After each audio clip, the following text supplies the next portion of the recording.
Nigeria insecurity has a helicopter problem. Not the helicopters your government is buying from Turkey to fight terrorists. A different helicopter.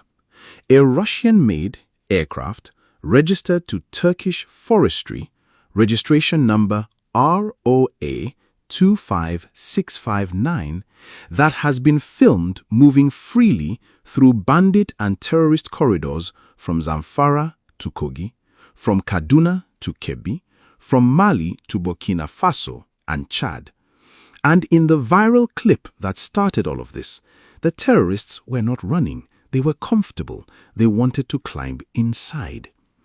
This matters because at the exact same moment that President Tinubu is in Ankara signing defense agreements with Turkey, at the exact same moment Nigeria is spending hundreds of millions of dollars on Turkish T-129 ATAC helicopters and Turkish Bayraktar drones, a helicopter registered to the Turkish government is moving across Nigeria's airspace through the most dangerous terrorism corridors in this country without a single official response. Stay with me, because the answers are all verified and the documents are real. Let us start with what we can verify about the helicopter itself. The registration number on the helicopter is ROA 25659. This is not a guess. This number is visible in the viral clip, and it has been matched to multiple sightings of the same aircraft across different states. When you run that registration number through the helicopter database, here's what comes back. The aircraft type is an Mi-8 MTV-1, also known by its NATO reporting name as the Mi-8 HIP. This is a Russian-made medium-utility helicopter manufactured by Kazan Helicopters in Russia. The construction serial number is 932199. Now here is where it gets important. The helicopter is registered to Tiz Omen Genel Mudulugu. In English, that is the General Directorate of Forestry of the Republic of Turkey. This is a department under the Turkish government. This is not a private company. This is not a contractor. This aircraft is registered to a branch of the Turkish state. Now, what is the stated purpose of this type of helicopter? The Mi-7 MTV-1 is a multi-purpose aircraft. Its documented uses include transportation, cargo lifting, rescue operations, firefighting, military support, and utility operations. It can land in mud, in forests, in terrain with no runway. It is the kind of helicopter that, if you wanted to move people or supplies through difficult terrain without using roads or airports, you would choose. Now, the question is not what the helicopter can do. The question is what it is doing in Zamfara, in Katsina, in Kaduna, in Kogi, in Kebbi, crossing into Niger and Mali and Burkina Faso and Chad. And the question is why the terrorists in that viral clip were not afraid of it. But here is what nobody is talking about. This helicopter does not exist in isolation. There is a paper trail going back over a decade that connects Turkey, weapons, Boko Haram, and Nigerian airspace. And your government knew about it. They investigated it, and then they went quiet. Let us go back to the year 2014. Egyptian intelligence, specifically the television channel 10 TV, intercepted a phone call. The call was between Mustafa Varank, who at the time was a senior advisor to Turkish President Erdogan, and Mehmet Karataş, an executive at Turkish Airlines. In that call, according to the Egyptian television broadcast and subsequent reporting by the Christian Broadcasting Network and the Middle East Media Research Institute, the two men discussed the transfer of weapons to Nigeria, specifically to Boko Haram. When this recording surfaced publicly in November 2019, the Nigerian Defense Headquarters was asked directly. Brigadier General Onyeman Nwachukwu, the defense spokesman, said on the 25th of November 2019, and I am quoting his statement as reported by the Will newspaper and confirmed by multiple Nigerian outlets. The veracity of the claims in the video cannot be ascertained immediately. However, it is a serious national security issue, and I believe it is receiving the required attention at the national strategic level. That is the Nigerian military saying in plain language, we are investigating whether Turkey shipped weapons to Boko Haram. That was November 2019. What happened after that investigation? Nothing was published, no findings were released, no charges were filed, no diplomatic statement was issued, and by 2021, Tinubu's predecessor was deepening ties to Ankara. Now, let us connect this to what your own elected senator said on the floor of the Nigerian Senate in January 2025. Senator Adams Oshomole, chairman of the Senate Committee on Interior, stood up before the Appropriations Committee and made an allegation that was reported by Premium Times, the ICAR, People's Gazette, and Tribune Online. He said, and I am paraphrasing from those verified reports, the ongoing illegal mining across this country is being carried out by retired generals, and we know them. They use helicopters to cart away gold, making billions of dollars while the country suffers. Oshomole later clarified on Arise TV that he was not accusing all retired generals, but said he knows it to be true that some of them, working with foreigners, are operating helicopters over northern Nigeria to extract gold from active conflict zones. He said he wrote a letter to former President Buhari when he was APC national chairman and watched it go nowhere. Now hold those two pieces of information together. Turkish weapons to Boko Haram investigated and buried in 2019. Retired Nigerian generals using helicopters with foreign collaborators to mine gold in bandit territory, confirmed by a sitting senator in 2025.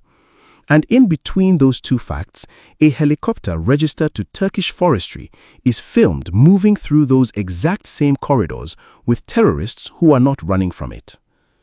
Now look at what the Nigerian government itself said about helicopters in Zamfara in March 2021.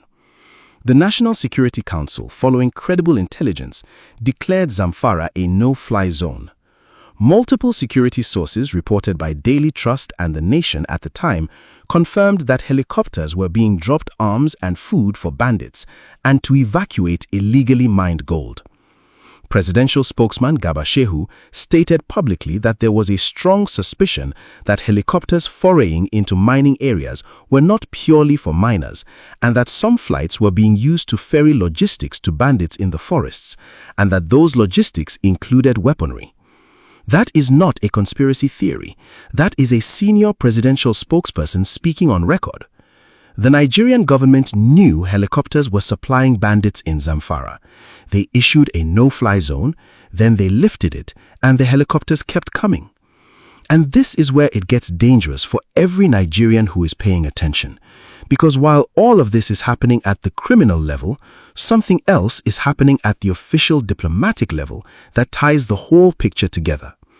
This is exactly the kind of connection between official policy and street-level insecurity that I track every week on Naija Verified. If that is what you came for, hit subscribe. Now here is the official diplomatic picture. In January 2026, President Bola Tinubu traveled to Ankara. It was the first visit by a Nigerian head of state to Turkey in 9 years. According to reporting by 247U Reports, Daily Sabah of Turkey, and the Africa Defense Forum, 9 agreements were signed. They covered defense cooperation, military training, halal quality infrastructure, higher education, media, and diplomatic training. President Erdogan pledged Turkey's support for Nigeria's fight against terrorism in the Sahel region. Then, in April 2026, Nigerian Defense Minister General Christopher Musa traveled to the Antalya Diplomacy Forum in Turkey. According to Turkish Minute and Anadolu Agency, Musa announced that Nigeria and Turkey had signed a new defense cooperation agreement. 200 Nigerian Special Forces personnel would be sent to Turkey for training. Nigeria and Turkey would jointly produce defense items. Turkey would train Nigeria's military. Think about what that means. The country whose forestry helicopter is filmed with terrorists in Nigerian forests is now signing agreements to train Nigerian special forces. The country whose senior official was recorded in a phone call about weapons for Boko Haram in 2014, an allegation your defense headquarters investigated and never resolved publicly, is now being handed responsibility for training the people who are supposed to fight Boko Haram. This is not about whether Turkey is a NATO member. This is not about whether the T-129 ATAK attack is a capable aircraft.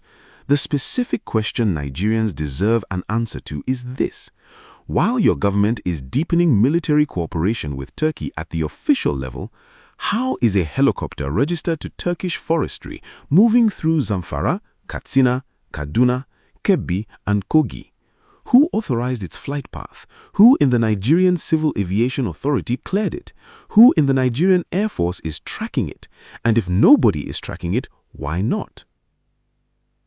Before I give you the full picture, let me give you the strongest counter-arguments, because this is not a video that ignores the other side. The first counter-argument is this: Turkish forestry helicopters have legitimate operational reasons to be in West Africa. Turkey has been expanding its development and infrastructure footprint across Africa for over a decade. Turkish companies have built airports in Niger, hotels in Mali, and agricultural projects across the Sahel. A forestry management helicopter conducting surveys or fire management work in the region is not automatically sinister. That argument is not wrong on its face. However, it does not explain why the helicopter in the viral clip appears in footage alongside individuals who appear to be armed non-state actors who are comfortable around the aircraft. It does not explain the movement pattern across multiple active conflict zones, and it does not explain why the Nigerian government has not provided a single official statement about what this specific aircraft with this specific registration number is doing in this country. The second counter-argument is that the 2014 Egyptian TV intercept about Turkish weapons for Boko Haram was never independently verified. That is also true. The Nigerian Defense Headquarters said so themselves in 2019. The intercept was reported by an Egyptian television station, amplified by CBN News, and the Daily Trust and ICIR covered the Nigerian military's response. No forensic authentication of the recording has been published. However, the argument that something is unverified is different from the argument that it did not happen. The Nigerian government opened an investigation in 2019. They owe Nigerians the published result of that investigation, whether it exonerated Turkey or condemned it. The most analytically significant implication of everything in this video is not a conclusion about Turkish guilt. It is a conclusion about Nigerian institutional failure. A foreign government helicopter is moving through active terrorism corridors in this country, and your government is signing 9 new agreements with that same government, while giving Nigerians zero explanation. That is the problem, regardless of what Turkey is or is not doing. Here are the specific things to watch going forward.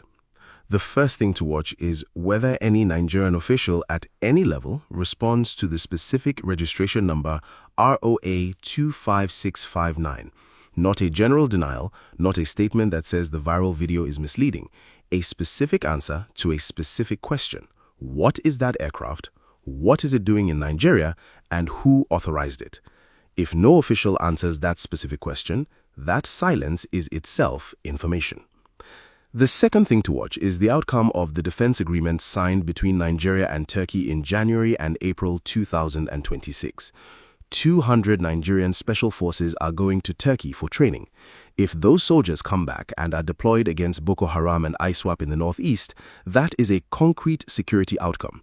If the training program is delayed, modified, or produces no visible result, the agreements were political theater, not security policy. The third thing to watch is Senator Shomole's allegation about retired generals and helicopters. He named no names in his Senate floor statement. He said he knows who they are. He said former President Buhari knew who they were. He said nobody in Africa does not know who they are. If the Tinubu government prosecutes even one of the people Oshomole is describing, it would be the most significant counter-banditry action in a decade. If nobody is prosecuted, you have your answer about whose interests this government is actually protecting. The fourth thing to watch is Nigeria's airspace enforcement. Zamfara has no airport. It is landlocked by 5 states. According to presidential spokesman Gabashehu's own statement in 2021, helicopters were routinely flying in and out of Zamfara at a time when there was no legitimate reason for them to be there. That no-fly zone was declared, then effectively abandoned. If the Nigerian Air Force cannot or will not enforce airspace over Zamfara even after that admission, then every piece of military hardware Nigeria buys from Turkey or anywhere else is fighting half a war while the other half continues uncontested from the air. The picture that emerges from all of this verified evidence is not complicated. A Turkish-registered helicopter has been moving through Nigerian terrorism corridors. Your own senator has confirmed that helicopters are being used to supply and sustain banditry networks. Your own government's presidential spokesman confirmed helicopters were supplying bandits in 2021. Your own defense headquarters opened an investigation into Turkish weapons for Boko Haram in 2019 and never published the result. And your president just signed 9 agreements with Turkey, including one on defense cooperation and military training. If this analysis gave you clarity, not confirmation of what you already believed, but actual clarity, share this video with one person who needs to understand what is really happening. Subscribe for Naija Verified every day. I am your name. This is Naija Verified. See you in the next one.